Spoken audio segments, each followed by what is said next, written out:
Hello, my dear students. Welcome to my class. I hope you all are amazing. So today we will be learning about words. आज हम सीखेंगे words और उसके different types.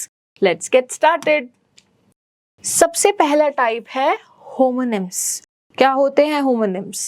Words that sound the same but have different spellings. वो words जिनका sound तो same होता है ना, लेकिन उनकी स्पेलिंग्स अलग होती है और उनके मीनिंग्स अलग होते हैं. जैसे कि मैंने बोला बी, मैंने बोला चलो लिखो बी, लेकिन आप कंफ्यूज हो जाओगे कि मैम कौन सा वाला बी, बी ई वाला बी मतलब होना, या फिर बी डबल ई वाला बी दैट इज मक्खी, कौन सा वाला बी, है ना. तो यहां पर आपको ये चीज सीखनी पड़ेगी. नॉट मतलब नहीं, नॉट मतलब बांध देना, गांठ बांधना. आई मतलब मैं, EYEI मतलब आइस, है ना. सो कितना ज्यादा कंफ्यूजिंग है ना. इस टाइप के वर्ड को हम बोलेंगे होमोनिम्स.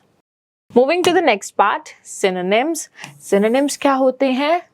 एस से याद रखना, एस फॉर सिनोनिम्स और S for same meaning. Synonyms same meaning, है ना. ऐसे ऐसे आपको याद रखना है, मतलब जिन दो वर्ड का जो मीनिंग है ना वो सेम है. Words which are similar in meaning are known as synonyms. जैसे कि बिग का सिनोनिम क्या हो गया? लार्ज. स्पीक का सिनोनिम टॉक. थिन मतलब पतला और लीन मतलब भी पतला. ब्यूटीफुल मतलब सुंदर और प्रिटी मतलब भी सुंदर. टफ मतलब मुश्किल और हार्ड मतलब भी मुश्किल. फास्ट मतलब तेज और क्विक मतलब भी तेज. ठीक है, तो यहाँ पर स्पेलिंग अलग है और प्रोनाउंसिएशन भी अलग है, लेकिन मीनिंग क्या है? बिल्कुल सेम है. तो उनको हम बोलेंगे सिनोनिम्स. एंटोनिम्स क्या होते हैं? एंटोनिम्स मतलब ऐसे याद रख लो, antonyms opposite, opposite, opposite meaning, है ना. एबल किसी चीज के काबिल होना, अनेबल किसी चीज के काबिल ना होना. एडमिट किसी चीज के लिए हाँ बोलना, डिनाई किसी चीज के लिए मना कर देना. न्यू मतलब नया, ओल्ड मतलब पुराना. शार्प मतलब बहुत तेज और ब्लंट मतलब थोड़ा सा कम तेज, बहुत ज्यादा तेज नहीं. जैसे कि नाइफ होता है ना, एक नाइफ तो बहुत जल्दी काट देता है, लेकिन दूसरा नाइफ बहुत ही धीरे धीरे काटता है. लॉन्ग जैसे कि हम बोलेंगे लंबा रास्ता. शॉर्ट छोटा रास्ता. बिग काफी बड़ा. स्मॉल काफी छोटा. डर्टी बहुत ज्यादा गंदा. क्लीन मतलब बिल्कुल साफ. हार्ड जैसे कि लकड़ी होती है ना, बिल्कुल हार्ड होती है, इसको इजीली हम नहीं तोड़ सकते. और soft, soft like feather, like cotton. ठीक है, moving to the next part. Alright, now it's time to do some questions. Fill in the blanks with correct word given in the bracket. As you sow dash shall you reap. sow मतलब होता है जब हम बीज बोते हैं ना, उसको कहते हैं sow. As you sow shall you reap. तो वही तुम पाओगे, जो तुम बोगे वही तुम पाओगे. Next क्या है? The little girl was stung. Stung मतलब काट लेना. किसने काटा? स्टंग बाय अ बी, एक मक्खी ने उसको काट लिया. आई कौन सा वाला आई?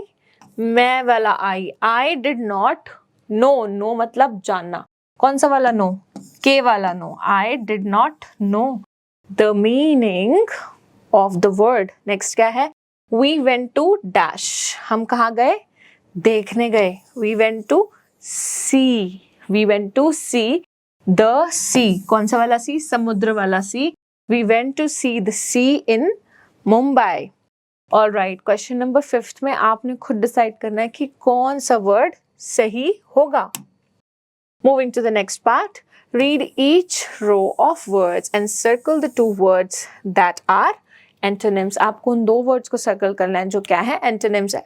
Fast, quick, slow, angry. आपको पता है कि फास्ट और स्लो क्या है? ऑपोजिट है. टॉल लंबा, फास्ट तेज, क्विक उसका मतलब भी तेज, और शॉर्ट मतलब छोटा. तो आपको पता है टॉल एंड शॉर्ट. फास्ट मतलब तेज, अपसेट मतलब उदास, बिग मतलब बड़ा, हैप्पी मतलब खुश होना। तो हमें पता है कि अपसेट और हैप्पी एंटोनिम हो जाएगा। ऑलराइट, क्वेश्चन नंबर 4 में आपने डिसाइड करना है कि कौन से दो वर्ड्स एंटोनिम्स हैं। Moving to the last exercise of the video, let's get started. Match the words in column A with the words which are opposite in meaning in column B. आपको पता है ये कॉलम A है, ये column B है। आपको column A में से वो वाले वर्ड्स चूज करने हैं कॉलम B में जो उसके ऑपोजिट है। जैसे कि फैट, फैट का ऑपोजिट क्या हो जाएगा? थिन। न्यू का ऑपोजिट क्या हो जाएगा? Old, very good. शार्प का ऑपोजिट ब्लंट, ड्राई का ऑपोजिट वेट, ब्यूटीफुल का ऑपोजिट ugly, good का opposite bad. All right, my dear students, so I really hope that you have understood each and everything in this video.